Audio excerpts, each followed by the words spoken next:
வாசல் மக்கள் அனைவருக்கும் இனிய மாலை வணக்கம். நம்ம வாசல்ல அந்தி சாலையின் வேளையில் அந்தி முற்றம்ங்கிற நிகழ்வுல ஒவ்வொரு பேச்சாளர்களும் ஒவ்வொரு தலைப்புல வாரம் ஞாயிற்றுக்கிழமை மாலை 6 மணிக்கு நம்ம இந்த அந்தி முற்ற நிகழ்வு நடந்துட்டு இருக்கு.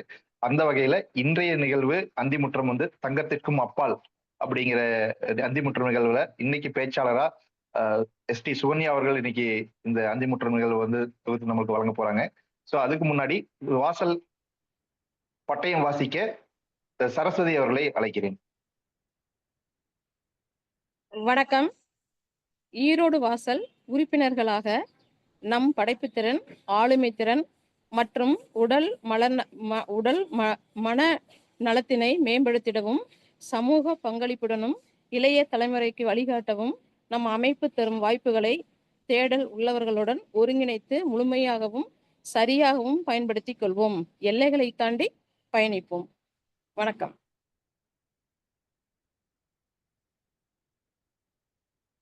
நன்றி மேம். தேங்க்யூங்க சார்.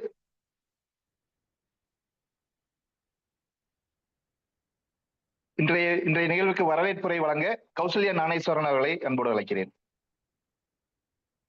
அனைவருக்கும் இனிய மாலை வணக்கம். ஈரோடு வாசல் அந்திமுற்றம் நிகழ்விற்கு வருகை புரிந்துள்ள அனைவரையும் வரவேற்கிறேன். இந்நிகழ்வு சிறப்பாக அமைய துணை நிற்கும் ஈரோடு வாசல் வழிகாட்டுதல் குழு உறுப்பினர்கள், ஆட்சிக்குழு உறுப்பினர்கள், அந்திமுற்றம் நிகழ்வு இயக்குநர்கள், ஈரோடு வாசல் உறுப்பினர்கள் அனைவரையும் வரவேற்பதில் பெருமகிழ்ச்சி கொள்கிறேன். வாசல் உறுப்பினர்கள் அல்லாத நண்பர்களையும் வருக வருக என்று வரவேற்கிறேன். நன்றி, வணக்கம். நன்றி மேடம். அடுத்தது வந்து இன்றைய பேச்சாளர் அறிமுகத்துக்காக திருமதி யசோதா பழனிசாமி அவர்களை அன்போடு அழைக்கிறேன். அனைவருக்கும் அன்பும் வாழ்த்துக்களும். தங்கத்திற்கு அப்பால் என்ற தலைப்பில் நமக்கு சிறப்பு உரை தருவதற்காக வந்திருக்கும் சுகன்யா அவர்கள் இசிஇ பொறியியல் பட்டப்படிப்பை கொங்கு பொறியியல் கல்லூரியில் படித்துள்ளார் மற்றும் எம்எஸ்சி அப்ளைடு சைக்காலஜி படித்துள்ளார். தற்பொழுது சைக்காலஜியில் பிஹெச்டியும் பண்ணிட்டு வந்துட்டு இருக்காரு. ஐடி துறையில 12 வருஷங்களா பணியாற்றிட்டு இருந்தாலும் உளவியல் துறையில மிகுந்த ஆர்வமுடையவர். ஈரோடு வாசலில் 2019ஆம் ஆண்டு இணைந்து செயலாற்றிட்டு வராங்க. இவங்க வந்து ஈரோடு வாசல் அமைப்பின் முதல் மனநலக்குழு துணை தலைவராகவும் தன்னுடைய பங்களிப்பை திறம்பட செய்துட்டு இருந்தவங்க. தன்னுடைய அழகான புன்னகையால அனைவரையும் தன்பால் ஈர்க்கக்கூடியவர். நிறைய கேள்விகளை கேட்டு யோசிக்க வைக்கக்கூடியவர். மனநல நலக்குழுவின் வாயிலாக பல டாஸ்க்களை தந்து எல்லாரையுமே அதாவது பயங்கரமான உற்சாகத்தை கொடுக்கக்கூடிய வல்லமை பெற்றவர். இவ்வளவு சிறப்புகளை பெற்ற தங்கை சுகன்யா அவர்களை தங்கத்திற்கு அப்பால் என்ற தலைப்பில் சிறப்புரை ஆற்ற ஈரோடு வாசல் அமைப்பின் சார்பாக அன்போடு அழைக்கின்றோம். நன்றி. Sonia madam, floor is yours.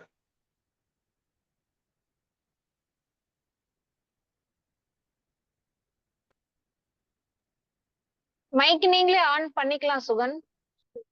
ஒரு நிமிஷம். இது பண்ணிக்கணும்.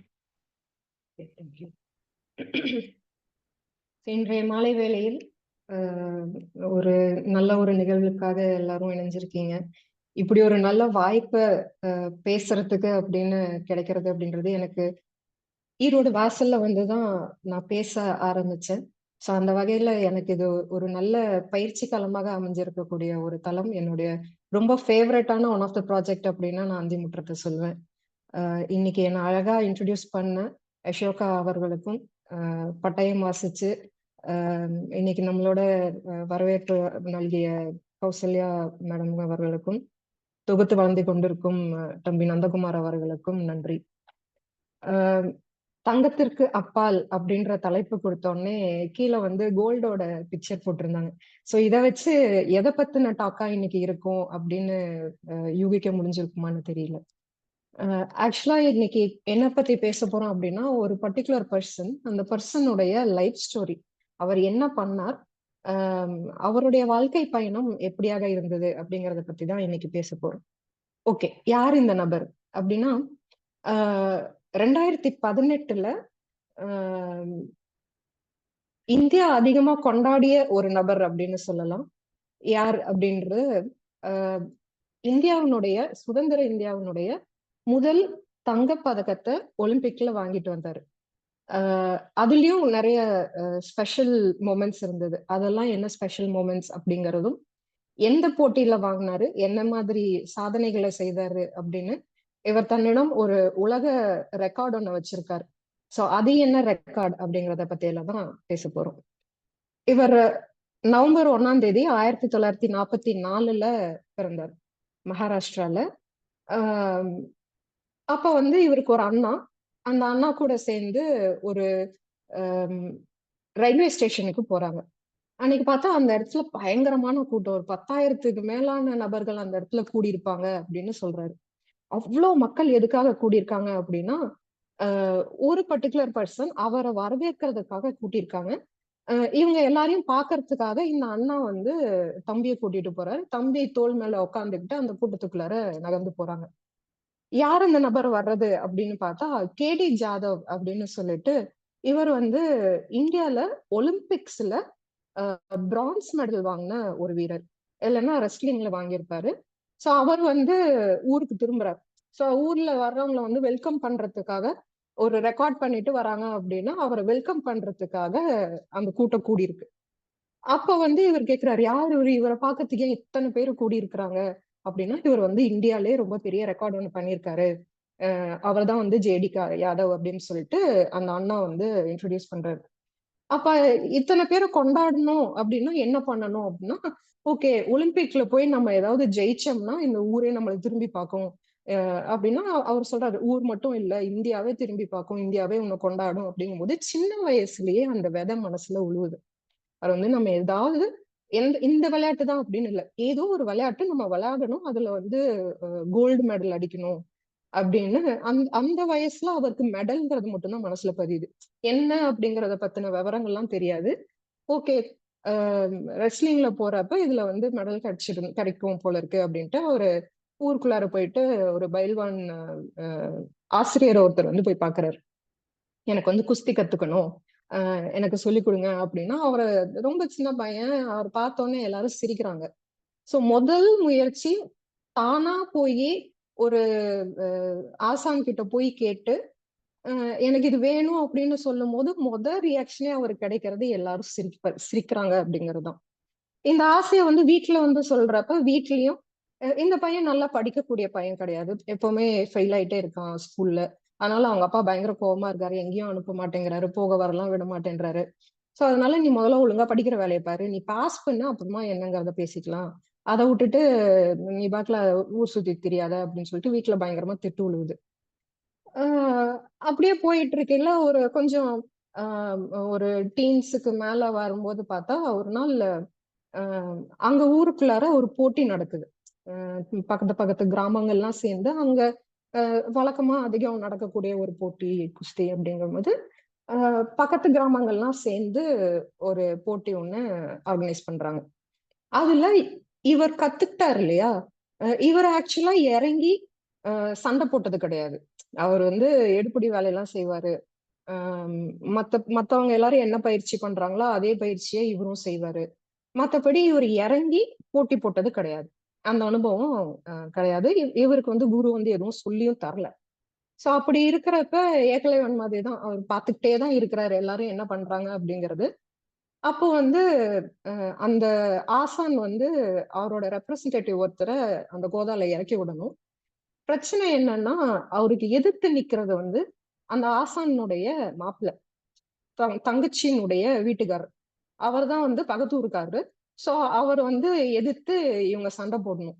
இப்ப இவருக்கு வந்து ஒரு மாதிரி கொஞ்சம் கஷ்டமாயிடுது, என்ன இருந்தாலும் மாப்பிள்ளை எப்படி தோக்கடிக்கிறது அப்படின்ட்டு. அதே சமயத்துல நம்ம ஆளுங்களையும் எப்படி இறக்குறது அப்படின்னு சொல்லிட்டு தோக்கறதுக்குன்னே ஒரு ஆள் வேணும், அப்ப யாரை இறக்கலாம் அப்படிங்கும் போதுதான் இந்த பையனோட ஞாபகம் வருது. சரி, இவன் இதுவரையும் இறங்கி ஃபேஸ் பண்ணதே கிடையாது, எப்படியா இருந்தாலும் இவன் பயங்கர பலசாலி, அதனால நல்லா மல்லு கட்டிடுவான், கடைசியில எப்படியும் தோத்துதான் போறான், அதனால இவன் தான் கரெக்டான சாய்ஸ் அப்படின்னு சொல்லிட்டு இவனை இறக்கறதுக்கு முடிவு பண்ணிடுறாங்க. அன்னைக்குதான் வந்து ஸ்கூல்ல 10th ஸ்டாண்டர்ட் நினைக்கிறேன், எக்ஸாம் ரிசல்ட்ஸ் எல்லாம் வருது. அப்பா வந்து அப்பா கிட்ட கேக்குறப்போ, நீ வந்து பாஸ் பண்ணிருந்தீன்னா நானே உன்னை அனுப்புறேன், நீ வந்து போட்டிக்கு போ, இல்லைன்னா எங்கேயும் போக கூடாது அப்படின்னு சொல்லி அப்பா சொல்லிடுறாரு. சரி என்னடா பார்க்கலாம் அப்படின்னு சொல்லிட்டு இவர் அதுக்காக மட்டுமே ரிசல்ட் பார்க்கறதுக்காக ஸ்கூலுக்கு போறாரு. எதிர்பார்த்த மாதிரியே ஃபெயிலு. என்ன பண்றதுன்னு தெரியல. வேற பக்கமா எகிரி குதிச்சு ஓடிடுறாப்ல. ஸோ அப்பாவை ஏமாத்தியாச்சு. மறுபடியும் அப்பா வந்து ஃபேஸ் பண்றது இப்போதைக்கு கொஞ்சம் கஷ்டம். அவர் வந்து சண்டை நடக்கிற இடத்துக்கு போயிடுறாரு. அங்க போனா சரி ஓகே, இதுல எல்லாம் பயங்கர டஃப் கேமா நடந்துட்டு இருக்கு. சுத்தி இருக்கிறவங்க எல்லாரும் வேற வேற கிராமத்துல இருக்கிறவங்க எல்லாரும் இறங்குறாங்க. அப்ப வந்து அஹ் இந்த பையன் கோதால இறங்கலாப்ல. ஸோ இறங்கி சண்டை போட்டு அஹ் நம்ம இந்த ஹீரோ கதையெல்லாம் சொல்றப்ப இருக்கும் இல்லையா, அதே மாதிரிதான் ஆஸ் எக்ஸ்பெக்டட் அப்படின்ற மாதிரி அந்த சண்டையில இந்த பையன் ஜெயிச்சிடறான். எல்லாரும் வந்து ஷாக் ஆயிடுறாங்க. ஸோ அந்த எதிர் ஊர்ல இருக்கிறவங்க எல்லாத்துக்கும் வந்து இந்த ஆசான் மேல கோவம் வந்துருது. அது வந்து கடைசியில ஒரு கட்டத்துல வந்து ஊர் பிரச்சனையா மாறிடுது. எல்லாருமே வந்து நீ வேணும்னே எங்களை வந்து தோக்கடிச்சு எல்லாரும் முன்னாடியும் அசிங்கப்படுத்திட்டீங்க அப்படி இப்படின்னா அது பயங்கர பெரிய சண்டையாகி அங்க இருந்து எல்லாரும் இந்த பையனையும் இந்த பையனோட டீமையும் துரத்திட்டு போறாங்க. அதுல ஸ்பெசிஃபிக்கா ரொம்ப தூரம் ஓடிடுறான். அப்படி ஓடும்போது அவனுக்கு புரிஞ்சிருது திரும்பி போனாலும் கஷ்டம் அப்படின்னு சொல்லிட்டு. அது ஒரு மாதிரி கொஞ்சம் ரவுடி கும்பல் மாதிரி இருக்குன்னு வச்சுக்கோங்களேன். சோ திருப்பி போக முடியல அப்படிங்கும் போது அவன் ஓடி போயிட்டு இருக்கையில எதிரில வந்து ஒரு ட்ரெயின் ஒண்ணு போகுது. சரி அப்படின்னு சொல்லிட்டு அந்த ட்ரெயின்ல ஒரு கூட்டமா நிறைய யங்ஸ்டர்ஸ் எல்லாம் ஒரு பெட்டியில இருக்காங்க. அவங்க இதை பார்த்துட்டு சரி என்னமோ தெரியல ஓடி வேணாம் அப்படின்னு சொல்லிட்டு கை கொடுத்து தூக்கி விடுறாங்க. தூக்கி விட்டோடனே அந்த பையன்கிட்ட கேட்பாங்க லைக் நீ என்ன ஏதாவது தப்பு பண்ணியா, ஏதாவது திருட்டுத்தனம் பண்ணிட்டு ஓடி வந்தியா அப்படிங்கும்போது இல்ல இல்ல ஆஹ் நான் வந்து நல்ல விதமா தான் வந்தேன் அப்படின்னு சொல்லிட்டு அங்கிருந்து அவனுடைய வாழ்க்கை அடுத்த ஒரு கட்டத்தை நோக்கி நகரும். ஸோ முதல் சவால் அப்படிங்கிறது அந்த இடத்துல உள்ளூர்ல ஜெயிச்சது வந்து ஒரு பெரிய சண்டையாகி அதுல இருந்து தப்பிச்சு ஓடி அந்த ட்ரெயின்ல வந்து போயிருப்பான். அப்ப என்ன ஆகும் அப்படின்னு பார்த்தா அந்த ட்ரெயின்ல கை கொடுத்து தூக்கி விட்டான் இல்லையா, அவன் வந்து ஒரு நல்ல ஃப்ரெண்ட் ஆயிடுவாப்ல. அவன் தான் வந்து இந்த பையனுடைய வாழ்க்கையவே மாத்துறதுக்கான ரொம்ப முக்கியமான ஒரு நபரா முன்னாடி அமைஞ்சு போவார். ஸோ இவங்க வந்து என்ன விஷயம் அப்படின்னு கேட்டப்ப நான் வந்து ஒலிம்பிக்ல வந்து மெடல் வாங்கணும், நான் அதுக்காக இப்படி போட்டேன், இந்த மாதிரி ஊர்ல வந்து சண்டையாயிடுச்சு அப்படின்றப்ப உனக்கு வந்து நல்லதுதான் நடந்திருக்கு, நீ இதுல வந்து போய் பார்ட்டிசிபேட் பண்ணணும்னா நீ வந்து ஆர்மியில சேரணும், ஆர்மியில சேர்ந்தீங்கன்னா உன்னால போய் சண்டை போட முடியும் அப்படின்னு சொல்லிட்டு அவங்க சிலரை பத்தி எல்லாம் கேக்குறாங்க. உனக்கு வந்து தயான் சந்த் பத்தி தெரியுமா அப்படின்னா இல்ல எனக்கு தெரியாது அப்படின்றப்பல. அதே மாதிரி மில்கா சிங்க பத்தி தெரியுமா அப்படின்னா இவங்கெல்லாம் யாருன்னு எனக்கு தெரியாது அப்படின்னா இவங்கெல்லாம் வந்து ஆர்மியில இருந்து ஒலிம்பிக்கு விளையாட போய் ஒலிம்பிக்ல ஜெயிச்சவங்க. ஸோ இவங்கள மாதிரிலாம் வந்து உன்னாலையும் பார்ட்டிசிபேட் பண்ண முடியும் அப்படின்னு நீ வந்து இந்தியன் ஆர்மியில போய் சேரு அப்படின்னு சொல்லி அந்த பையன் சொல்ல சரி ஓகே அப்படின்னு சொல்லிட்டு இவங்க எல்லாரும் வந்து சேர்ந்து ஆக்சுவலா அந்த கோச்ல நிறைய பேர் இருப்பாங்கன்னு சொன்னேன் இல்லையா, அவங்க எல்லாரும் ஆக்சுவலா ஒரு செலெக்ஷன் ப்ராசஸ் ஆர்மி செலெக்ஷனுக்காக போயிட்டு இருப்பாங்க. ஸோ இவனும் போய் சரி அப்படின்ட்டு ஆர்மி செலெக்ஷன்ல போய் அங்க ஜெயிச்சு ஐ மீன் செலக்ட் ஆயிடுவோம். செலக்ட் ஆயிட்டு போஸ்டிங் வந்து செகண்ட் பேக்ல போடுவாங்க. அங்க போய் ட்ரைனிங் ரொம்ப ரிகரஸான ட்ரைனிங் போயிட்டு இருக்கும். அப்போ ஒரு நாள் வந்து இவன் ஃப்ரெண்ட்ஸ் மத்தியில பேசிட்டு இருக்கிறப்ப தன்னுடைய கனவை பத்தி சொல்லுவான். எனக்கு இப்படின்னு கனவு ஆசை, நான் வந்து என்னைக்கா இருந்தாலும் ஒலிம்பிக்ல வந்து ஜெயிக்கணும் அப்படின்னு சொல்லிட்டு. அப்போ ஒலிம்பிக்னு சொன்ன உடனே அங்க இருக்கிற பசங்க எல்லாம் சேர்ந்து மறுபடியும் அங்க ஒரு அவமானத்தை ஃபேஸ் பண்ணுவான். எல்லாரும் இவனை பார்த்து சிரிக்க ஆரம்பிப்பாங்க. சிரிச்ச உடனே அங்க ஒரு சண்டை வரும். அந்த சண்டை வந்தோடனே அந்த இடத்துக்கு இன்சார்ஜ் இருப்பாங்க இல்லையா, சோ அவர் வந்து வந்துருவாரு. அந்த ட்ரெயினர் பார்த்துட்டு பனிஷ்மெண்ட் கொடுத்துருவாங்க. பனிஷ்மெண்ட் கொடுத்து இது வந்து ஒழுங்கீன நடவடிக்கை அப்படிங்கிற மாதிரி மிஸ்பிஹேவியர் கேட்டகரியில போட்டு அவனுக்கு பனிஷ்மெண்ட் கொடுத்து நீ வந்து ட்ரைனிங்ல இருந்து இதோட டெர்மினேட் பண்ணி திருப்பி அனுப்பிடுவோம் அப்படின்ற லெவலுக்கு போயிடும் அது. ஸோ அந்த பிரச்சனை அங்க போறப்ப நீ எதுக்கு என்ன நடந்தது அப்படின்றப்ப இல்ல என்னை பார்த்து எல்லாரும் சிரிச்சாங்க அதனாலதான் நான் சண்டை போட்டேன் அப்படின்றப்ப நீ என்ன சொன்ன, அவங்க எதுக்கு சிரிச்சாங்க அப்படின்னு நான் என்னுடைய கனவை பத்தி சொன்னேன். என்ன அப்படி உனக்கு பெரிய கனவு அப்படிங்கும்போது அப்ப சொல்லுவான் எனக்கு வந்து ஒலிம்பிக்ல மெடல் ஜெயிக்கணும் அப்படின்னு சொல்லிட்டு. ஸோ அவன் கிட்ட இருக்கிற அந்த டிட்டர்மினேஷனை பார்த்து அவ்வளவு ஒரு உறுதித்தன்மையோட தன்னுடைய கனவை வந்து வெளிப்படுத்தினதை பார்த்து அவ்வளோ பனிஷ்மெண்ட் கொடுத்துருப்பாங்க. ரொம்ப நம்மளால யூகிக்க முடியும்ல, ட்ரைனிங்ல வந்து ஆர்மி ட்ரைனிங்ல பனிஷ்மெண்ட் அப்படின்னா அது பிஹேவியருக்கு ஒரு பனிஷ்மெண்ட்னா எப்படி இருக்கும் அப்படின்றது. ஸோ அத்தனை பனிஷ்மெண்ட்டையும் அனுபவ பண்ணும் போது அவன் அதை தான் சொல்லுவான், என்னால ஊருக்கு போக முடியாது, நான் ஊருக்கு போக மாட்டேன், நான் வந்து கண்டினியூ பண்ணணும் அப்படின்னு சொல்லி நீங்க என்ன பனிஷ்மெண்ட் கொடுத்தீங்கனாலும் நான் அதை செய்யறேன் அப்படின்னு சொல்றப்ப அவங்க கிட்ட இருக்கிற அந்த உறுதித்தன்மையை பார்த்துட்டு இவனுடைய ட்ரெயினர் இன்னொரு ட்ரெயினர் கிட்ட கொண்டு போய் விடுவார். அவர் வந்து டைகர் அலி அப்படின்னு சொல்லிட்டு அவரும் ஒரு கட்டத்துல வந்து ஒலிம்பிக்கு போட்டி போட்டிருப்பாரு. பட் ஆனா அவரால் அதை ஜெயிக்க முடிஞ்சிருக்காது. ஸோ அவருடைய கரியர்ல அவரோட லைஃப் டைமுக்கு இதுக்கு மேல என்னால இனிமே முடியாது அப்படின்னு சொல்லி நம்ம பாஷையில சொல்ல போனா தோத்து போன ஒரு ஆள். அவர் வந்து இவருக்கு ட்ரெயினரா அமைவாரு. அப்போ வந்து நான் இவரை என்னோட கேண்டிடேட்டா எடுத்துக்கணும் அப்படின்னா ரெஸ்லிங் வந்து ஆர்மில கேம்ல வந்து கிடையாது. ஸோ இதுக்கு ஆல்டர்னேட்டா என்ன இருக்கு அப்படின்னா பாக்ஸிங் இருக்கு. ஸோ நீ வந்து பாக்ஸிங் கத்துக்கிட்டீங்கன்னா தான் உன்னால பண்ண முடியும், ரெஸ்லிங் வந்து கிடையாது அப்படின்னு சொன்னோடனே சரி ஓகே பரவாயில்ல, நான் வந்து பாக்ஸிங் கத்துக்கிறேன், நான் ஒரு பாக்ஸர் ஆகுறேன் அப்படின்னு சொல்லிட்டு போவாங்க. அப்ப ஃபர்ஸ்ட் டெஸ்டிங்ல பாக்ஸிங் ட்ரைனிங் கொடுக்கறதுக்கு ஒரு டெஸ்ட் வைப்பாங்க. என்னன்னா 1 நிமிஷத்துக்குள்ளார ரிங்ல இருக்கிற ஆப்போசிட் பர்சனை ஃபேஸ்ல பஞ்ச் பண்ணும். இதுக்கு முன்னாடி கிளவுஸ் போட்டது கிடையாது, இதுக்கு முன்னாடி பாக்ஸிங் நேர்ல பார்த்தது கிடையாது, பாக்ஸிங் ரூல்ஸ் என்னன்னு தெரியாது, எந்த ஐடியாவும் இல்லாம ஒருத்தர் அதுல வந்து ரிங்குக்குள்ளார இறங்குறாரு. இறங்கி 1 மினிட்ல பஞ்ச் வாங்கணும் அப்படிங்கிறது ஃபுல்லா டிஃபென்ஸ்ல தான் போகுது. பயங்கரமா இது பண்ணப்போ அவரால் முடியல. அப்போ இந்த கை தூக்கி விட்டா இல்லையா ஒரு ஃப்ரெண்டு, அந்த ஃப்ரெண்டு இஸ் அ பாக்ஸர். அவன் வந்து ரிங்ல வெளியில இருந்து ஹிண்ட் கொடுப்பான், நீ இப்படி பண்ணி அடிச்சனா நல்லா பண்ண முடியும் அப்படிங்கிறப்போ அந்த அந்த ட்ரிக்கை வந்து கரெக்டா கேட்ச் பண்ணி மொமெண்டரிலி ரெஸ்பான்ஸ்ல வந்து கரெக்டா பண்ணிடுவாரு. ஸோ அதுல இருந்து நம்ம டைகர் அலி சார் வந்து செலக்ட் பண்ணிப்பாரு. ஓகே நான் வந்து உன்னை ட்ரெயின் பண்றேன் அப்படின்னு சொல்லிட்டு. இதுக்கப்புறம் இவர் வந்து இதுல செலக்ட் ஆவார். ஆக்சுவலா 2017 நினைக்கிறேன். அப்ப வந்து இவர் மகாராஷ்டிரால ஒரு கேஸ் கொடுக்கணும் அப்படின்னு சொல்லிட்டு ஸ்டேஷன் போயிருப்பாரு. என்ன கேஸ் அப்படின்னா, எனக்கு வந்து அர்ஜுனா அவார்டு வேணும்னு நான் கேட்டிருந்தேன், எனக்கு அர்ஜுனா அவார்டு தரவே இல்லை இதுவரையும். ஸோ எனக்கு வந்து இந்தியன் பிரசிடென்ட்ஸ் மேல எல்லாமே வந்து எனக்கு சீட்டிங் கேஸ் போடணும்.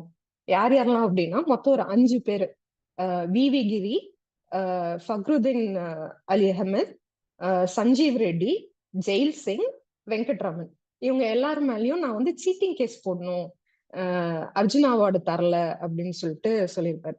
ஏன் அப்படின்னா அது அவருக்கு பக்கத்து ஊர்ல வந்து ஒரு சாகித்ய அகாடமி ஒருத்தர் வாங்கியிருப்பாரு. அதுக்கு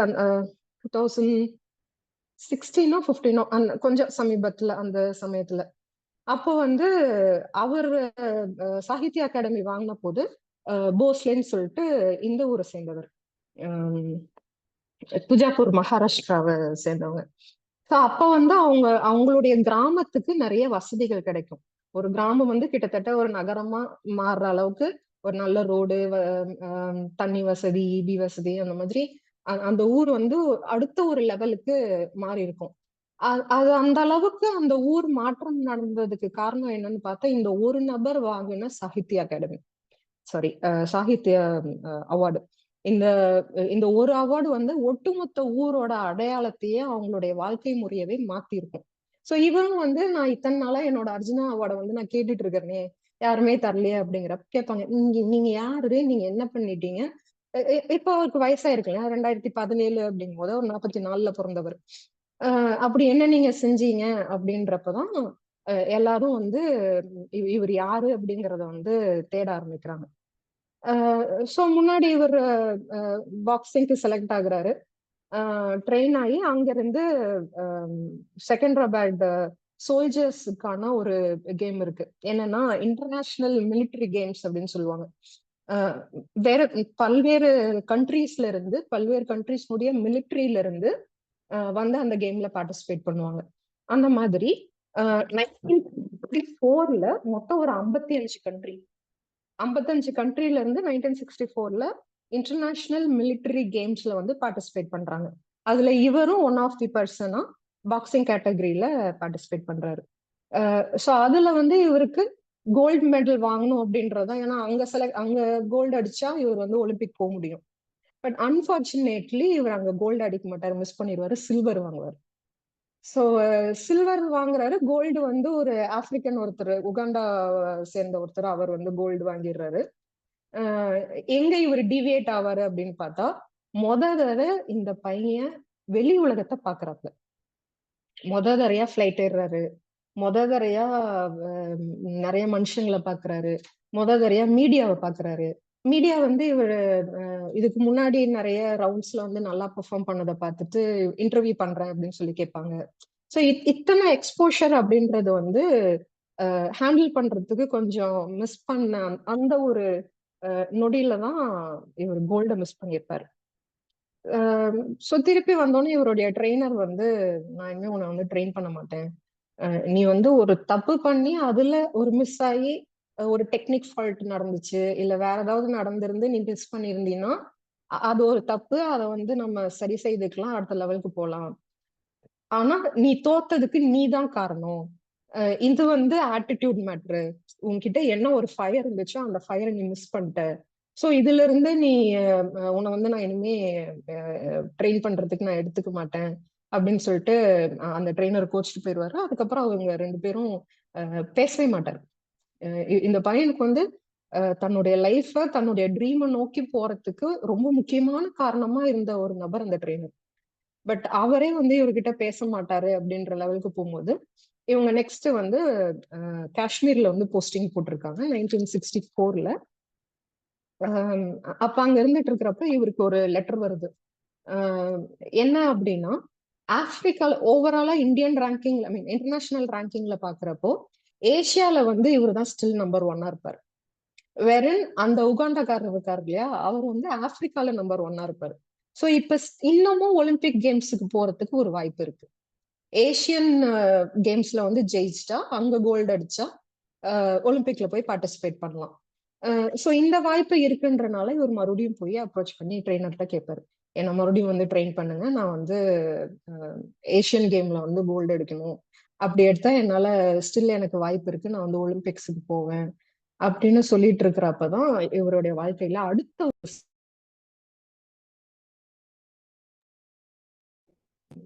அப்போ வந்து வார் நடக்கும் 1965ல காஷ்மீர்ல. பாகிஸ்தானுக்கும் இந்தியாவுக்கும் ஒரு வார் நடக்கும்.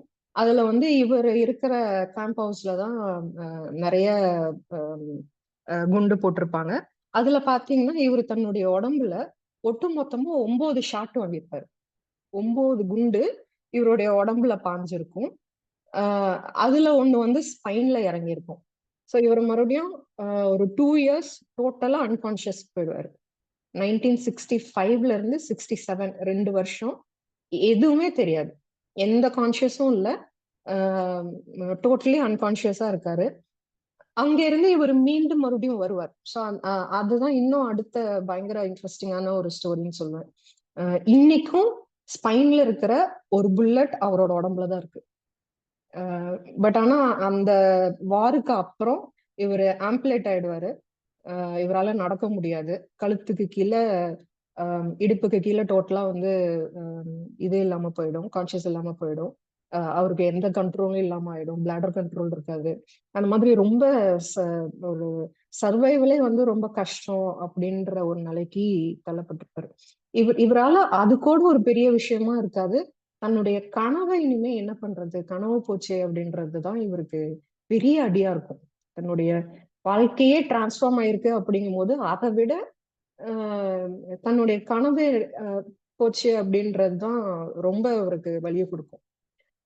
ஊர்ல இருந்து அப்பவே ஓடி வந்துட்டாரு. இவர் என்ன ஆனாரு, எங்க இருக்காரு, எது இருக்காருன்னு ஃபேமிலிக்கு ஊருக்கு எதுவுமே தெரியாது. பட் இது நடந்ததுக்கு அப்புறம் ஆர்மில இருந்து ஊருக்கு கான்டாக்ட் பண்ணி இந்த மாதிரி உங்க பையன் இங்கதான் இருக்காரு அப்படின்னு சொல்லி ஆர்மில இருந்து தகவல் சொல்லுவாங்க. ஸோ வீட்டுல இருந்து எல்லாரும் வந்து பார்த்துட்டு எல்லாம் அந்த ஃபீலிங் அது இதெல்லாம் எல்லாம் இருந்துச்சுனாலும் கடைசியில உனக்கு இந்த ஹாஸ்பிட்டல்ல இருக்கிற இடத்துலதான் உனக்கு எல்லா சப்போர்ட்டும் கிடைக்குது. உன்னை பாத்துக்கிறதுக்கு நர்ஸ் இருக்காங்க, பர்சனலா பாத்துக்கிறதுக்கு ஆளுங்க இருக்காங்க. உனக்கு உடனே என்ன தேவையோ அது எல்லாத்தையும் செய்யறதுக்கு ஆளுங்க இருக்காங்க. பட் நான் உன்னை வந்து வீட்டுக்கு கூட்டிட்டு போனேன்னா குழந்தைங்களெல்லாம் வச்சுட்டு ஃபேமிலியில வயசானவங்களெல்லாம் வச்சுக்கிட்டு உன்னையும் ஒரு ஆளா பாத்துக்க முடியாது. அது ரொம்ப கஷ்டம். ஸோ ப்ராக்டிக்கலா புரிஞ்சுக்கோ அப்படின்னு சொல்லிட்டு ஃபேமிலி மறுபடியும் விட்டுட்டு போயிடும். தடவை இவர் ஃபேமிலியை விட்டு ஆசைக்காக ஓடி வந்தாரு, கனவு நோக்கி துரத்தி ஓடி வந்தாரு. பட் ஆனா ஒரு ரொம்ப சவாலான ஒரு காலகட்டத்துல இவரை தனியா விட்டுட்டு போற நிலைமைக்கு குடும்பம் இருக்கும். குடும்பத்தோட இடத்துல இருந்து யோசிச்சு பார்த்தாலும் அதுவும் சரின்னு தான் இருக்கும். பட் என்ன பண்றது அப்படின்ற மாதிரி பாம்பே மிலிட்டரி ஹாஸ்பிட்டல்லயே இவரை வந்து ட்ரீட்மெண்ட்டுக்குன்னு விட்டுட்டு எல்லாரும் ஊருக்கு போயிடுவாங்க. ஸோ அதுக்கப்புறம் அந்த சமயத்துல மறுபடியும் அந்த வார் நடந்தப்ப அந்த ட்ரெயினரும் அடிபட்டிருப்பாரு. பட் அவரும் தப்பிச்சிருவாரு. சில காயங்களோட அவரு தப்பிச்சிருவாரு. இவருக்கு தான் வந்து மறுபடியும் பாம்பே மிலிட்டரி ஹாஸ்பிட்டல்ல வந்து ஆப்ரேஷன்ஸ் எல்லாம் பண்ணி 8 குண்டுகளை வந்து ரிமூவ் பண்ணிடுவாங்க.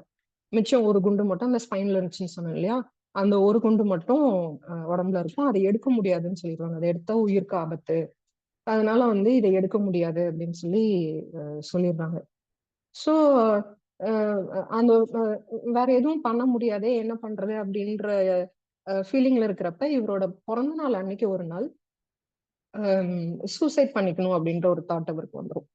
ஸோ என்ன பண்ணுவாரு, 30 தூக்கு மாத்திரை 30 தூக்கு மாத்திரை எடுத்து சாப்பிட்டு விஸ்கில கலந்து சாப்பிட்டுருவாரு.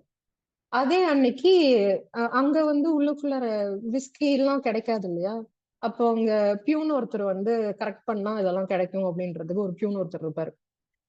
ஸோ அந்த ஆளை வந்து காசு கொடுத்து கரெக்ட் பண்ணி அவர் வந்து என்ன பண்ணுவாருன்னா, அவர் இந்த லாட்ரிக்கு கொஞ்சம் அடிக்ட். அவருக்கு லாட்ரி பண்றதுன்னா அந்த பியூனுக்கு ரொம்ப விருப்பமான விஷயம். ஸோ இவர் வந்து சரி நான் உனக்கு காசு தரேன், நீ லாட்ரி வாங்கு அப்படின்னு சொல்லிட்டு அந்த ஆளை கரெக்ட் பண்ணி விஸ்கி வாங்கி அவரு இது ரிசல்ட் பார்க்க போயிருந்த போது இவர் இந்த டேப்லெட்ஸ் எல்லாத்தையும் சாப்பிட்டுருவாரு. பியூட்டி என்னன்னா, இவர் காசு கொடுத்து வாங்கணும்னு சொன்ன அந்த லாட்ரிக்கு அன்னைக்கு பிரைஸ் விழுந்துரும். ஒட்டுமொத்தமா அப்ப வந்து 44,000 ரூபாய் அந்த லாட்ரிக்கு அடிச்சிருக்கும். பட் அதே நாள் அன்னைக்கு இவர் அந்த மாத்திரையும் சாப்பிட்டுருவாரு. ஃபார்ச்சுனேட்லி ஆர் அன்பார்ச்சுனேட்லி இவர் எல்லாமே வாமிட்ல வெளியில வந்து காப்பாத்திடுவாங்க. ஸோ காப்பாத்தி கொண்டு வந்தக்கு அப்புறமேட்டு சொல்லுவாங்க, நீ ரொம்ப லக்கி, நீ வந்து 44,000 ரூபாய் உனக்கு வந்திருக்கு அப்படின்னு சொல்லி சொல்லுவாங்க. இவன் வந்து நான் இப்ப சந்தோஷப்படுறதா காசு கிடைச்சிருக்குன்னு, இதை வச்சுக்கிட்டு நான் என்ன பண்ண போறேன், ஒழுங்கா போய் சேர்ந்திருந்தா கூட பரவாயில்லையே அப்படின்னு சொல்லிட்டு வருத்தத்துல இருப்பாப்ல. ஸோ அந்த சமயத்துல மறுபடியும் வந்து இவரோட ட்ரெயினர் திருப்பியும் வருவாரு. நான் வந்து உன்னை ஒரு இடத்துக்கு கூட்டிட்டு போகணும் அப்படின்னு சொல்லிட்டு போய் இவருடைய மானசீக குரு ஒருத்தர் இருப்பார். இந்த ஜேடி கேடி ஜாதவ் அவரு ஒருத்தர், அதே மாதிரி ரெஸ்லிங்ல ஒருத்தர் இருப்பார். ஸோ அவங்க எல்லாம் 40+, 45+ ஏஜ்ல இருப்பாங்க. பட் இருந்தாலும் இன்னுமே அவங்க கோதால இறங்குவாங்க, விளையாடுவாங்க. அதனால அவங்களுக்கு கிடைக்க போறது ஒண்ணுமே கிடையாது. அவங்க மெடல் அடிக்க போறதோ இல்ல ஏதோ ஒரு பர்டிகுலர் டெஸ்டினேஷனை நோக்கி இந்த இதை வந்து சாதிக்கணும் அப்படிங்கிறதுக்காக விளையாடுறவங்க கிடையாது. அவங்களுக்கு அந்த விளையாட்டு மேல இருக்கிற ஈர்ப்பின் காரணமாகவும் இன்னமும் அதை விளையாடணும் அப்படின்றதுக்காக விருப்பத்தின் காரணமா விளையாண்டுட்டு இருப்பாங்க. அப்போ இவர் வந்து அந்த மேட்சை வந்து நேர்ல போய் பார்ப்பாரு. பார்க்கும்போது இவருடைய ட்ரெயினர் வந்து அழகா ஒரு வார்த்தை ஒண்ணு சொல்லியிருப்பாங்க, உண்மையான வெற்றி அப்படிங்கிறது எதிரில இருக்கிற ஒரு போட்டியாளனை தோக்கடிக்கிறதுல கிடையாது. நான் தோத்துட்டேன் அப்படின்னு என்ன நானே நம்பிக்கிற ஒரு மனக்குரல் இருக்கும் இல்லையா, அதை தோக்கடிக்கிறதுலதான் நம்மளுடைய வெற்றி இருக்கு அப்படின்னு சொல்லி அந்த ட்ரெயினர் சொல்வார்.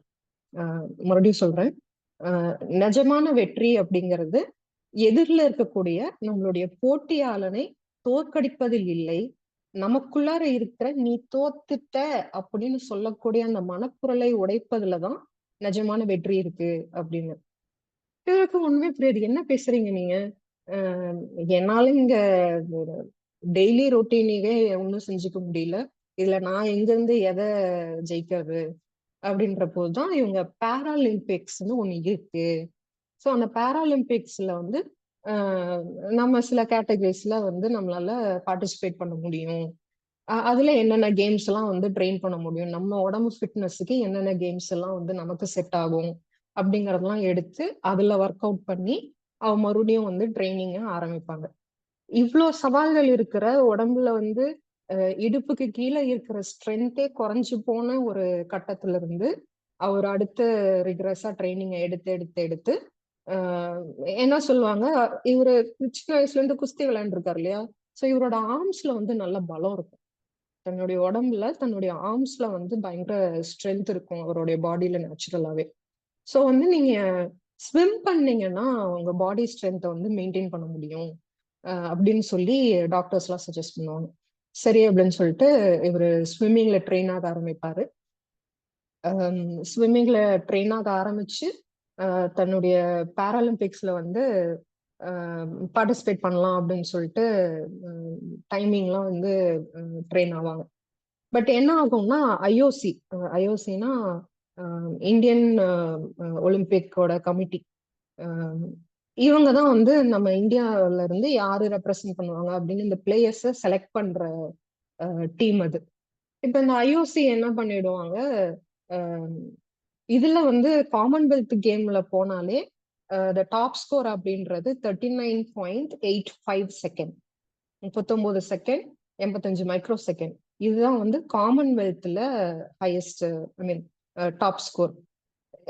இதுவே வந்து பாராலிம்பிக் கேட்டகரியில 50 மீட்டருக்கு ஃப்ரீ ஸ்டைல்ல பாராலிம்பிக்ல பார்த்தோம்னா 37 செகண்ட் புள்ளி 90. இந்த ஒரு செகண்ட் கேப்புக்கு 2 செகண்ட் கேப்புக்கு ஓவராலா இன்டர்நேஷனலி நிறைய பேர் காம்பீட்டிங்ல இருப்பாரு. இவர் வந்து காமன்வெல்த்தோட டைமிங்க தான் இவரால் மீட் பண்ண முடியுது, பாராலிம்பிக்கோட டைமிங்கை இவரால் மீட் பண்ண முடியல, 2 செகண்ட் அதுக்கு கம்மியா இருக்கு. அதனால இவரை வந்து இப்போதைக்கு கையில இருக்கிற பட்ஜெட்டும் அளவாதான் இருக்கு, ஸோ அதை வந்து இவர் மேல இன்வெஸ்ட் பண்ண முடியாது அப்படின்னு சொல்லி ஐஓசி சொல்லிடும்.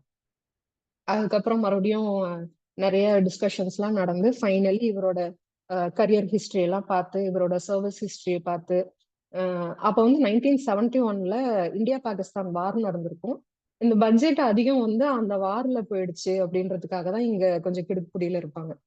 அப்போ வந்து இவங்ககிட்ட எல்லாரும் வந்து சொல்லியிருப்பாங்க 1965 வார்னாலதான் இவருக்கு இந்த மாதிரி ஆச்சு, இவர்கிட்ட போய் நீங்க வந்து வார பத்தி எல்லாம் பேசிட்டு இருக்கீங்க அப்படிங்கும் போது இவரோட கரியர் ஹிஸ்டரி எல்லாம் எடுத்து பார்த்து சரி ஓகே இவரை வந்து இதுக்கு பாராலிம்பிக் கேட்டகரியில அனுப்பலாம் அப்படின்னு சொல்லிட்டு அது பின்னாடி பயங்கரமான அரசியல் இருக்கும் இவர் ஐஓசி செலக்ட் பண்றதுக்குள்ளாரியே.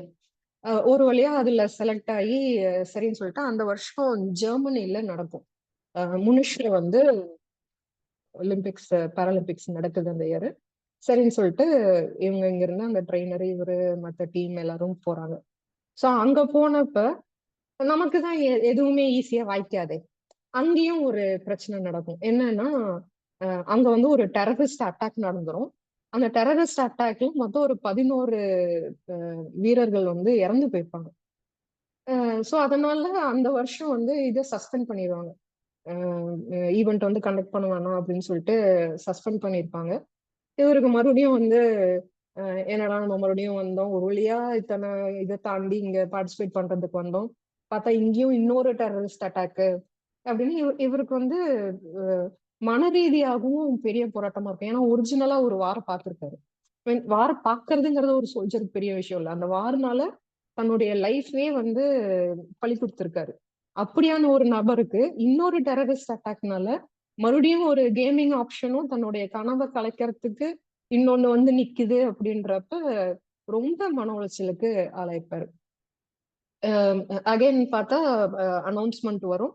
ஃபார்ச்சுனேட்லி அந்த வருஷம் வந்து ஹெடின்பர்க்கு அந்த ஈவெண்ட்டை மாத்தி வச்சிருப்பாங்க. ஸோ ஈவெண்ட் வந்து முனிஷ்க்கு பதிலாக ஹெடின்பர்க்ல நடக்கும். ஸோ இவங்க வந்து அங்க பார்ட்டிசிபேட் பண்ண போவாங்க. அங்க போகும்போது அகைன் என்ன சொல்றது, நம்ம வழக்கமா சொல்ற ஒரு ஸ்டோரி மாதிரி ஆஸ் எக்ஸ்பெக்டட் அப்படின்னா நம்ம கதை சொல்றோம்னாலே நம்மளோட ஹீரோ ஜெயிச்சிருக்கணும் இல்லையா. ஸோ அங்க போகும்போது இவர் ப்ரீ ஃபைனல்ல 4th பொசிஷன் வந்தா இவர் வின் பண்ணுவாரு அப்படிங்கிற மாதிரி சிச்சுவேஷன் இருக்கும். ப்ரீ ஃபைனலுக்கு முன்னாடி ரவுண்டு அதுல இருந்து ஒரு வழியா அப்படி ரொம்ப நெக் டைமிங்ல வந்து செலக்ட் ஆயிருப்பாரு. ப்ரீ ஃபைனலுக்கு போவாங்க. ப்ரீ ஃபைனல்ல 3rd பொசிஷன்ல வந்திருப்பாரு. So ஃபைனல்ஸ்க்கு selected. பட் அப்ப ஒரு பிரச்சனை நடந்துரும். என்னன்னா இவர் வந்து அவ்வளோ ப்ரெஷர், மென்டல் ப்ரெஷர்ல சுத்தி இருக்கிற ப்ரெஷர், பிசிக்கல் ப்ரெஷர், எல்லா சேலஞ்சஸும் தாண்டி தானே ஈவெண்ட்ல பார்ட்டிசிபேட் பண்றாரு. ஸோ அப்போ வந்து செமிஃபைனல்ஸ் முடிஞ்சக்கு அப்புறம் ரூம் வந்தக்கு அப்புறமேட்டு பாத்தீங்கன்னா இவர் அன்கான்ஷியஸ் ஆயிடுவார். அப்ப இவரோட சுச்சுவேஷன் என்ன ஆகும்னா, நீ போய் இப்போ ஃபைனல்ஸ்ல செலக்ட் ஆயிட்ட, நல்ல விஷயம், சந்தோஷம். ஆனா ஃபைனல்ஸ்ல போய் நீ பார்ட்டிசிபேட் பண்ணினா உன்னோட லைஃப் த்ரெட் இருக்கு, உன் உயிருக்கு ஏதாவது ஆயிடும். ஸோ அதனால நீ ஈவெண்ட்ல போய் பார்ட்டிசிபேட் பண்ணாத அப்படின்னு சொல்லி இவரோட டாக்டர்ஸ் அண்ட் கூட இருக்கிற மற்றவங்க எல்லாருமே அட்வைஸ் பண்ணுவாங்க. இன்க்ளூடிங் இவரோட ட்ரெயினரும் வந்து நீ ஃபைனலுக்கு போகாத அப்படின்னு சொல்லி சொல்லுவாங்க. பட் அப்போ வந்து இவருக்கு அந்த பழைய பெயின் எல்லாம் இருக்கு இல்லையா, எல்லாத்தையும் இழந்து, குஸ்தியை இழந்து, பாக்ஸிங்கை இழந்து, அதுக்கப்புறம் ஒரு சர்வைவல் அப்படின்றது எவ்வளவு பெயின்ஃபுல்லா இருந்துச்சு அப்படிங்கறத அனுபவிச்சு தானே வந்திருக்காரு. ஸோ அப்ப வந்து இவர் சொல்றாரு, இல்ல நான் வந்து ஃபைனல்ஸ் பார்ட்டிசிபேட் பண்ணி செத்தாலும் பரவாயில்ல, ஆனா நான் உயிரோடு இருந்து வாழ்றேன் அப்படின்னா இந்த வாழ்க்கைக்கு எனக்கு அர்த்தமே கிடையாது. நான் அதுல வந்து பார்ட்டிசிபேட் பண்ணி தான் ஆகணும் அப்படின்னு சொல்லிட்டு பார்ட்டிசிபேட் பண்றாரு. இதுக்கு முன்னாடி 50 மீட்டர் ஃப்ரீ ஸ்டைல்ல வந்து 37 செகண்ட்ஸ் .90 அப்படின்றது தான் வேர்ல்டு ரெக்கார்டா இருந்துச்சு. இவர் அடிச்சாரு 37.33, வேர்ல்டு ரெக்கார்ட் கோல்டு மெடல் பேராலிம்பிக்ஸ்ல. ஸோ இந்தியால ஃபர்ஸ்ட் பேராலிம்பிக் கோல்டு மெடலிஸ்ட் அப்படின்னா he is none other than mister Murlikant Rajaram Petkar அப்படின்ட்டு 2018 இவருக்கு வந்து பத்மஸ்ரீ அவார்டு அவர் கொடுத்திருப்பாங்க. ஸ்டார்டிங்ல அர்ஜுனா அவார்டுக்கு அப்ளை பண்ணி கிடைக்கலன்ட்டு போராடிட்டு இருந்த மனுஷன், அதுவும் எதுக்காக அதை வந்து கேக்குறாங்கன்னா தன்னுடைய கிராமத்துக்காக அதுல வந்து வசதிகள் வரணும் அப்படின்றதுக்காக போய் கேட்டுட்டு இருப்பாரு. பட் அவர் வந்து பின்னாடி இவருடைய சாதனைகள்லாம் என்ன அப்படின்னு தெரிஞ்சு ப்ரெஸ்ல வந்து எல்லாம் நிறைய ஆர்டிகல்ஸ் எல்லாம் வர ஆரம்பிச்சது. 2018 போய் பாத்தீங்கன்னா நிறைய 17 வந்து அவரை பத்தின நிறைய ஆர்டிகல்ஸ் எல்லாம் இருக்கும். ஸோ அதுக்கப்புறம் வந்து ஆர்மியில இருந்து ரெக்கமெண்ட் பண்ணி ஃபைனலி இவருக்கு வந்து 2018 பத்மஸ்ரீ அவார்ட் கொடுத்தாங்க. மிஸ்டர் முரளிகாந்த் ராஜாராம் பெட்கர் மொத்தமா 12 இன்டர்நேஷனல் மெடல்ஸ் வின் பண்ணியிருக்காரு, 44 நேஷனல் மெடல்ஸ் வின் பண்ணியிருக்காரு.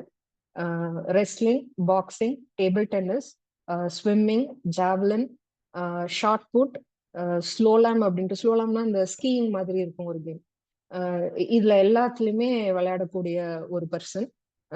அந்த பர்டிகுலர் வருஷத்துல வந்து 3 கேட்டகரியில ஹி வாஸ் தி ஃபைனலிஸ்ட். அதுல இந்த ஸ்விம்மிங்ல வந்து freestyle 50 metre freestyle ஸ்விம்மிங்ல he made a new world record. So இது வந்து இப்போ கொஞ்ச நாள் முன்னாடி 2014 நினைக்கிறேன், சாரி 24, அப்போ வந்து நம்ம அமேசான் பிரைம்ல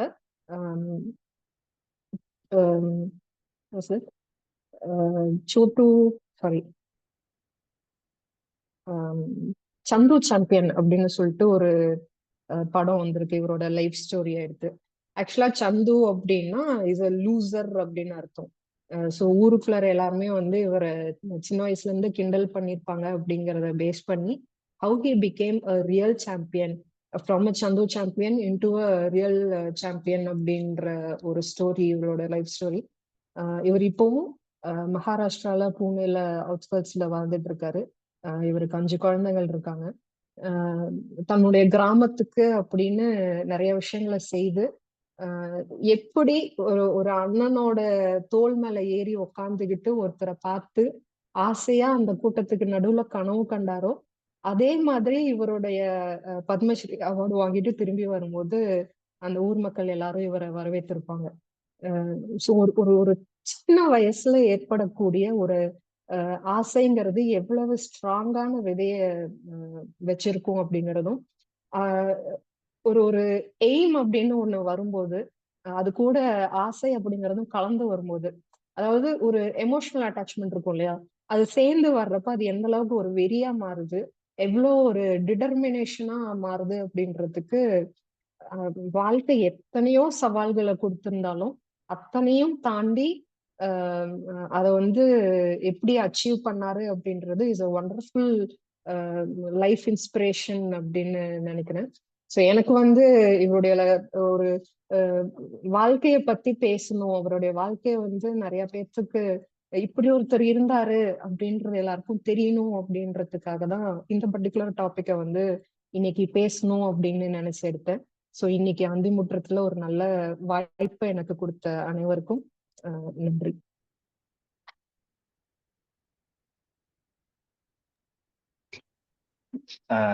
தேங்க்யூ மேடம்.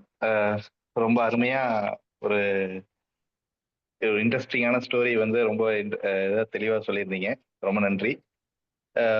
ஃப்ரெண்ட்ஸ், உங்களுக்கு ஏதாச்சும் நீங்க டவுட் நீங்க அவங்ககிட்ட கேட்க வேண்டியது ஏதாச்சும் இருந்ததுன்னா நீங்க கேட்கலாம்.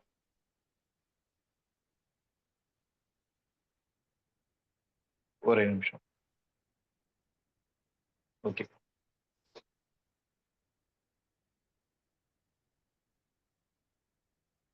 நீங்க அன்மியூட் பண்ணி நீங்க ஏதாச்சும் கேட்க வேண்டியது இருந்தா கேட்கலாம். வணக்கம் சுகன்யா. மைத்லி. ரொம்ப அருமையானது, ஒரு இன்ஸ்பைரிங் பர்சனாலிட்டியா இன்ட்ரடியூஸ் பண்ணிருக்கீங்க. ஸோ அதுக்கு தேங்க்ஸ் பண்ணணும். ஸோ எத்தனை இடத்துல வாழ்க்கை முடிஞ்சு போச்சுன்னு நம்ம நினைச்சாலும் அதுக்கப்புறமும் ஒரு புதிய அத்தியாயத்தை தொடங்குறதுக்கான வாய்ப்புகளை வாழ்க்கை நமக்கு கொடுத்துட்டே தான் இருக்குதுங்கிறத ரொம்ப ஆழமாவும் பதிய வச்சிருக்கீங்கன்னு சொல்லணும். இந்த நபரையும் இந்த டாபிக்கையும் சூஸ் பண்ணி எங்களுக்கு ஒரு எனர்ஜி கொடுத்ததுக்கு உங்களுக்கு பாராட்டுக்களும் நன்றிகளையும் உரியத்தாக்கிக் கொள்கிறோம். டவுட்ஸ் ஒன்றும் இல்லை, பட் ரியலி இன்ஸ்பைரிங். எங்களுக்கு நீங்க சொல்லும் போது அது அப்படியே வாய்மொழியா ஒரு கதை மாதிரி கேட்டோம். நீங்க இதை எப்படி படிச்சு தெரிஞ்சுக்கிட்டதா, இல்ல எப்படி, என்ன மாதிரி, உங்களுக்கு ஏன் இந்த நபர் மேல ஒரு இன்ஸ்பிரேஷன் வந்துச்சு, எப்படி இவரை தேர்ந்தெடுத்து இவரை நோக்கி உங்களுடைய பயணம் இருந்துச்சு? அதுக்கு காரணமும் வாசல் தான் சொல்வேன். எனக்கு வந்து ஒரு சீரீஸ்ல எழுதணும் அப்படின்னு ஆசை. ஸோ எழுதுன்னு ஆரம்பிக்கும் போது நான் தேட ஆரம்பிச்ச ஒரு நபர், அதுல வந்து நான் இன்ட்ரடியூஸ் பண்ண வேண்டிய அப்படின்னு நினைச்ச தேடி இந்த ஹிஸ்டரியை எடுத்தேன். பட் இத்தனையும் எடுத்ததுக்கு அப்புறமேட்டு எனக்கு எழுதணுங்கிறத தாண்டி இதை பத்தி பேசுறது இன்னும் கொஞ்சம் நல்லா இருக்கும், இன்னும் கொஞ்சம் லைவ்லியா இருக்கும் அப்படின்னு நினைச்சுதான் இதை நான் வந்து அந்திமுற்றத்துக்கு அப்படின்னு மாத்தினேன். இது எல்லாத்தையும் தேடிட்டு இருக்கும் போதுதான் எனக்கு பிரைம்ல இவரை பத்தின ஒரு பயோகிராஃபி வந்து இருக்கு அப்படின்னு தெரிஞ்சது. ஸோ அந்த படத்தையும் பார்த்து சரி, அந்த படத்தையும் எல்லாருக்கும் இன்ட்ரடியூஸ் பண்ணணும் அப்படின்னு நினைச்சதுனாலதான் இந்த டாபிக் அந்திமுற்றத்துக்கு எடுத்துட்டு வந்தேன். ஸோ இவரை தேட ஆரம்பிச்சதுக்கு காரணமும் நம்ம வாசல் இதழ் தான் காரணம். நன்றிங்க.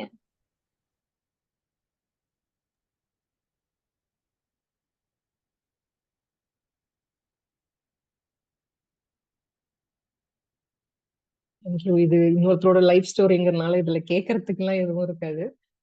ப்ராப்ளி நீங்க வேற ஏதாவது இல்ல வேற யாரையாவது பத்தி நீங்க சொல்லணுமா இருந்தா?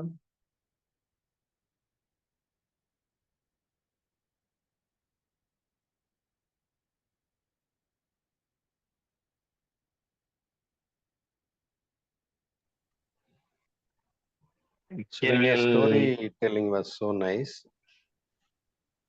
Thanks. ரொம்ப நல்லா இருந்தது. ஒரே ஒரு கேள்விதான். அந்த பேரை வந்து கடைசி வரைக்கும் சொல்லாம சஸ்பென்ஸா வச்சிருக்கிறதுக்கான காரணம், ஏன்னா யாருக்கும் இங்க தெரிய போறது இல்லை அந்த பேரு. தெரிஞ்சவங்களை வந்து ஸ்டோரி பில்ட் பண்ணி சொல்றப்ப வந்து பெரிய ஒரு சர்ப்ரைஸ் இருக்கும். இவரு கம்ப்ளீட்லி க்ளூலெஸ். கடைசி வரைக்கும் அந்த பேரை சொல்லாம வச்சிருந்ததுக்கான காரணம் என்ன? ஒருத்தர் இவ்வளவு பெரிய ஒரு அச்சீவ்மெண்ட் பண்ணிருக்காங்க, நம்ம ஏன் வந்து அவரை ரெக்கக்னைஸ் பண்ணல, தேடல அப்படிங்கிறப்போ இது அந்த கதையை கேட்கும் போதே வந்து நம்ம மைண்ட்ல பில்ட் ஆயிட்டே வரும்ல, யாரா இருக்கும், யாரு அதை வந்து பண்ணிருக்கோம், ஃபர்ஸ்ட் வின் பண்ணது யாரு, அதுல போய் டார்கெட் பண்ணது, ஐ மீன் வேர்ல்ட் ரெக்கார்ட் அடிச்சது யாரு அப்படின்றப்போ நான் ஜேதி யாதவ் சொல்றேன், இல்ல வந்து காலகட்டத்தை சொல்றேன், இவர் எந்த பீரியட்ல வந்து சர்வீஸ் பண்ணாரு, எந்த பீரியட்ல வார்ல இருந்தாரு அப்படிங்கறதெல்லாம் சொல்றேன். அப்போ நிஜமாலுமே இந்த பேராலிம்பிக்ஸ்ல போய் பார்ட்டிசிபேட் பண்ணி அதுல அவ்வளோ அச்சீவ்மெண்ட்ஸ் பண்றாங்களே, அவங்களெல்லாம் நம்ம ரெக்கக்னைஸ் பண்றோமா? அவங்கள வந்து ஒலிம்பிக்ங்கிறது ஒரு பெரிய கேம் அப்படின்னு நம்ம கொண்டாடுற அளவுக்கு இந்த கேட்டகரியை நம்ம வந்து நிஜமாலுமே ரெகக்னைஸ் பண்றோமா அப்படின்னு பார்த்தா எனக்கு பல காலமா அது ஒரு மனக்குறையாவே இருந்துட்டு இருந்துச்சு. அதிகம் பாத்தீங்கன்னா டிவி டெலிகாஸ்ட் எல்லாம் பாத்தீங்கன்னா அதை வந்து டெலிகாஸ்ட் பண்ண மாட்டாங்க. இப்போ இன்டர்நெட் வந்து நம்ம அந்த ஸ்கோர் எல்லாம் நம்ம போய் தேடி பார்க்க முடியுதுங்கும் போதுதான் அதெல்லாம் பார்க்க முடியுது. பட் இதே வந்து பிபிசில போட்ட போதோ இல்ல ஸ்டார் ஸ்போர்ட்ஸ்ல போட்டுட்டு இருந்த போதோ இல்ல முன்ன காலத்துலயோ அப்படின்னா ஏன் அதை வந்து ரீச் பண்ணவே இல்லை அப்படின்ற ஒரு கேள்வி இருந்துட்டே இருக்கும். அதே மாதிரி கடைசி வரையும் எனக்கு ராஜாராம் பெட்கரை வந்து யார் ராஜாராம் பெட்கர் அப்படின்றது வந்து நமக்குள்ளார இருக்கணும் அப்படின்றதுக்காகவே நான் அதை கடைசியா அஹ், சொல்லும் போதே அவர்னு சொல்றப்போ இஸ் அ ஹீரோ மாடல்னு தெரியுது. But who is that hero model அப்படின்றதுக்காக லாஸ்ட்ல வச்சேன். இல்ல பொதுவா இந்த மாதிரியான சாதனையாளர்கள் எல்லோருக்கும் தெரியறதில்ல. அந்த பகுதி சார்ந்து இருப்பாங்க. இப்போ ஃபார் எக்ஸாம்பிள் இங்க அந்த பையன் மாரியப்பன் வந்து நம்ம மாரியப்பன். பகுதிக்கு தான் அவ்வளவா தெரியும். நார்த்ல தெரியவே தெரியாது. தெரியாது. அது ஏதோ ஒரு இடத்துல தேடல்ல போன உடனே ஒருத்தருக்கு பிடிச்சு போச்சு அப்படின்னா நம்ம அவங்கள வந்து ஒரு ஒரு ஹீரோவா நம்ம ஆக்கிடுறோம். அது எல்லாரும் ஆக்கணுங்கிறது கிடையாது. உம் பட் ஃபர்ஸ்ட் 10 நிமிஷத்துலயே கூகுள் ஒரு பண்ண உடனே வந்துட்டாரு அவரு. 1944 இதெல்லாம் 4 விஷயத்தை வச்சு தேடின உடனே வந்துட்டாரு. okay. பட் ஒரு கதை சொல்லலாம் அப்படி எல்லா இடத்துலயும் கொண்டு போக வேண்டியது இல்லைங்கிறது என்னோட ஹம்பிள் ஒப்பீனியன். ஏன்னா இது யாரா இருக்குன்னு தேடுறதுக்குள்ள இது சார்ந்து இருக்கக்கூடிய சுவாரஸ்யமான விஷயங்களை நான் வந்து உள்வாங்கிறதுக்கு விட்டு இதை தாண்டி அதான் வச்சுட்டு இருந்திருப்போம். ஓகே. இப்போ வழக்கமா என்னன்னா ஒரு சீஃப் கெஸ்ட இன்ட்ரடியூஸ் பண்றப்போ ஸ்டேஜ்ல வந்து அது அது இந்த ஜேசிஸ்ல ஒரு ப்ரொசீஜரா வச்சிருப்பாங்க. கடைசியா அவரோட பேரை டிக்ளேர் பண்ணணும் அப்படிங்கறது. அது என்ன 2-3 கெஸ்ட் இருந்தாங்கன்னா அவரை பத்தி சுவாரஸ்யமா தெரிஞ்சிடும் எல்லாத்துக்குமே. அவரை தான் சொல்ல போறாங்க அப்படின்னு தெரிஞ்சிடும். கடைசியா கொண்டு வருவாங்க. அது ஒண்ணு மட்டும்தான். நம்ம இந்த மாதிரியான கேரக்டர்ஸ் கொண்டு வர்றோம் அப்படின்னோம்னா அது ரைட்டிங்ல கொண்டு வந்தாலும் சரி, டாக்குமெண்ட்ரியா கொண்டு வந்தாலும் சரி, எங்க கொண்டு வந்தாலும் அவங்களோட போட்டோ முன்னாடி கொண்டு வந்துருவோம். அவங்களோட போட்டோஸ் வந்து வீடியோல வந்துரும். நான் இப்பயும் இந்த ஒரு பிரசன்டேஷன் ஏதாவது வச்சிருந்தேன்னா பேருக்கான ஒரு அது பேர் எல்லாத்தையும் கியூரியாசிட்டியை வந்துரும். பேருக்கான ஒரு கியூரியாசிட்டியை கிரியேட் பண்றப்ப என்ன ஆகுன்னா அதை தேட ஆரம்பிச்சுட்டு இவரா இருப்பாங்களா இவரா இருப்பாங்களா இவரா இருப்பாங்களான்னு தேட ஆரம்பிக்கிறதுல மற்ற விஷயங்களை கேட்கறத மிஸ் பண்ணிடுறதுக்கு வாய்ப்புகள் உண்டு. அது ஒண்ணு மட்டும்தான். மற்றபடி ரொம்ப நல்லா இருந்தது. இன்னும் தேடணும். அந்த பிரைமோட மூவியோட லிங்க் மட்டும் இதுல ஷேர் பண்ணிடுங்க. தேங்க்யூ. தேங்க்யூ.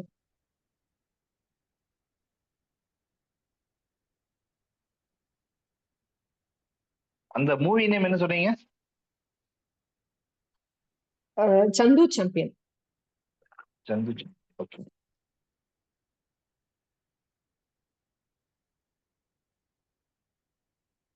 நண்பர்களே, உங்களுக்கு வேற யாராச்சும் கேள்வி இருந்தா கேட்கலாம். சுகான் இளம் வாழ்த்துக்கள். வாசல்ல யாராச்சும் இருந்தீங்கனாலும் கேட்கலாம். ஆக்சுவலா செப்டம்பர் 2024 இந்த படம் பார்த்துட்டு அப்பதான் பேரா ஒலிம்பிக்ஸ் நடந்துட்டு இருந்துச்சு. அதனால அதை பத்தின விமர்சனமும் எழுதினேன். பேரா ஒலிம்பிக்ஸ் அப்பதான் ஷீத்தலோட இது வந்து எல்லாரும் பாராட்டிட்டு இருந்தாங்க. ஆனா ஒலிம்பிக்ஸை விட பேரா ஒலிம்பிக்ஸ் தான் கஷ்டம் அப்படிங்கிறது இந்த வருஷம் தான் நிறைய பேர் அதை உணர்ந்து எழுத ஆரம்பிச்சிருந்தாங்க. ஸோ அந்த டைம்ல தான் அந்த படமும் ஓடிடில வந்தது. ஸோ அதை பார்த்துட்டு தான் நானும் ஒரு இது எழுதியிருந்தேன். ஸோ ஆனா தங்கத்திற்கும் அப்பால் வந்து இதாதான் இருக்கும் அப்படின்னு நான் யூகிக்க முடியல. மற்றபடி ஸ்டார்டிங் எப்ப தெரிஞ்சிச்சு. பட் ரொம்ப அழகா அந்த கதை ஃபுல்லாவே வந்து கேட்கும் போது எல்லாருக்கும் மனசுல காட்சிகள் ஓடுற மாதிரி இருக்குது. வாழ்த்துக்கள். இன்னொன்னு இன்விடேஷன் பார்த்த உடனே அந்த பார்லாம் எடுக்க சொல்லி இருந்திருக்கலாம். ஏன்னா இப்பதான் மணி ஹேண்ட்லிங் பத்தி ஒரு செஷன் போன உடனே அடுத்தது இந்த இன்விடேஷன் வந்தோடனையும் எல்லாத்துக்குமே தோணி இருக்கு இது ஏதோ கோல்ட் ரிலேட்டடா அப்படின்னு தோணி அதை சொல்லி இருந்திருக்கலாம். அதுல தங்கத்திற்கு முப்பாலும் போட்டு ஒரு மெடலோ அல்லது வேற ஏதாவது ஒண்ணு இதுக்கு ரிலேட்டடா நம்ம போட்டிருக்கலாம். முழுக்க முழுக்க நம்ம பார்வையாளர்களை திசை திருப்பறக்கான முயற்சியை நம்ம வழிந்து எங்கேயுமே நம்ம பண்ணிடக்கூடாது. அங்க குழு கொடுத்துருக்கலாம் இன்விடேஷன் அனுப்ப. நான் அதுதான் நினைச்சேன். சம்திங் ஏதாவது ஒன்று போட்டிருக்கலாம். அல்லது ஒரு ஸ்போர்ட்ஸ் பர்சனுடைய ஒரு கார்ட்டூன் பிக்சரோ அல்லது வேற ஏதாவது ஒன்றும் அல்லது இந்த மூவில வந்து அந்த கேரக்டரோட பேர் அவரையே போட்டிருந்தாலும் கூட தெரிஞ்சிருக்காது. பட் பேர் இல்லாம ஒரு இதுக்கு பொருத்தமான ஒரு பிக்சரோட வந்திருந்திருக்கலாம். நான் லிட்டரலி நினைச்சது வந்து இதுதான். இப்பதான் பணத்தை சேமிக்க சொல்லியிருக்காங்க, கோல்டு விலை ஏறிட்டு இருக்கிற இந்த பொண்ணு கோல்ட பத்தி என்ன பேச போகுது அப்படிங்கிற தாட்டோட தான் உள்ள வந்தேன். ஓகே, அதான் நான் ஓப்பனிங்லேயே சொன்னேன் இது கோல்ட பத்தி இல்ல அப்படின்னு.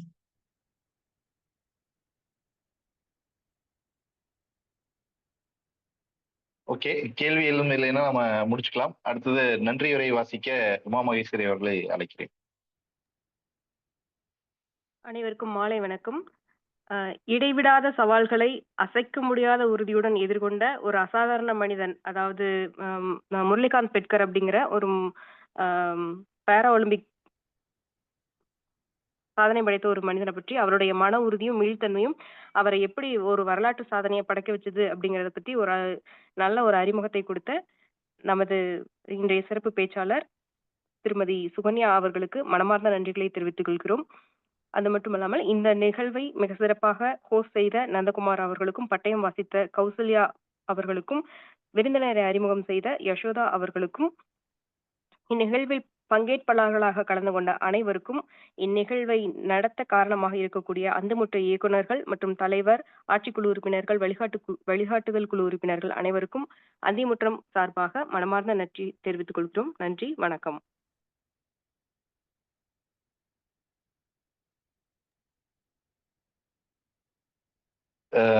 கூட்டம் முறைப்படி ஒத்திவைக்கப்படுகிறது.